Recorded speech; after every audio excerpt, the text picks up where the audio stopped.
حضرت انس رضی اللہ تعالیٰ عنہ روایت کرتے ہیں کہ نبی کریم صلی اللہ علیہ وآلہ وسلم نے فرمایا، 3 خصلتیں ایسی ہیں کہ جس شخص میں یہ پیدا ہو جائیں تو وہ شخص ایمان کی مٹھاس کو پا لیتا ہے۔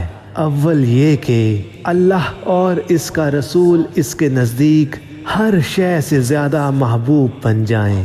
دوسری یہ کہ وہ کسی انسان سے محض اللہ کی رضا کے لیے محبت رکھے۔ تیسری یہ کہ وہ ایمان قبول کرنے کے بعد کفر میں واپس لوٹنے کو ایسا برا جانے جیسا کہ آگ میں ڈالے جانے کو برا جانتا ہے۔